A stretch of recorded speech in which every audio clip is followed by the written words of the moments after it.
Pane nyaya iri kundirwadza yandaona muHmetro iri kutaura kuti izvo profesa vakafa nefood poisoning vari kunyika yeCanaan uko kwana Madzibaba Ishmael.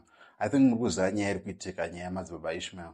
And nyaya iri muHmetro iri kutaura kuti murume uyu akafa, aradza kuti akafa nefood poisoning, uyezve paroratidza kunzi akafa akavigwa ari mupenyu.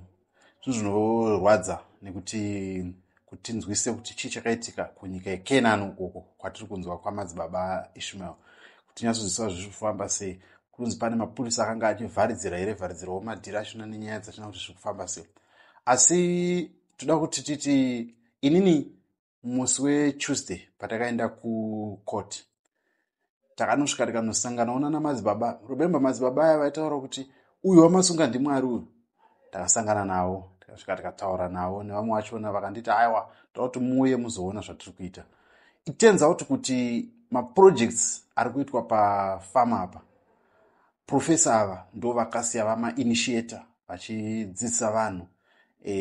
Saka it's not like Madzibaba Ishmael vanga vanagara vane plan yekuti no toda kuita zvinhu izvi, but kuri kunzi profesa ava vakashayika, mukadzi wavo vakatotorwa nemumwe Madzibaba arimo futi.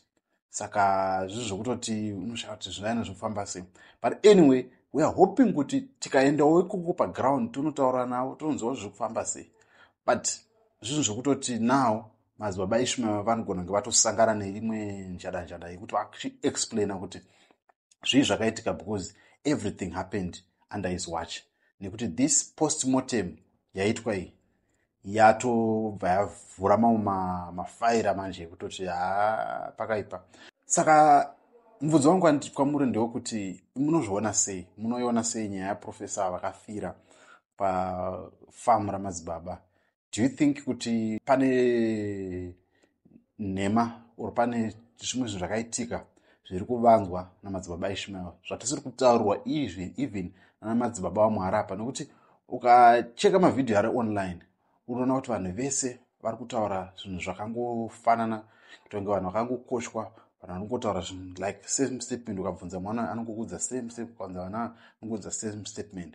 Saka vanhu vari kupomera Madzibaba Ishmael nyaya dzekunyepa here kana kuti ndoda kunza kubva kwamuri kuti munofungei. But anyway, kana iri first time yako kusvika pana paJCTV Africa, button rekusubscribe ndiro riri pazasi apa nenotification kuitira kuti usarasikirwe nenyaya dzatinge tichitaura, nekuti haiwa tinodzifambira nyaya dzachona kana kuda kuti dzifambire. And also unogona kuti supportwo financially ubva watingotisimbisa kuitira kuti tisvike nzvimbo dzisingasvikiki. Nekuti kana kuri kunzi kuri kureka, aiwa kure kwegwa ndokusina mutsumbo, asi kana pane mari tinobva tangomhanya tobva tatotomhanya nyaya dzachona.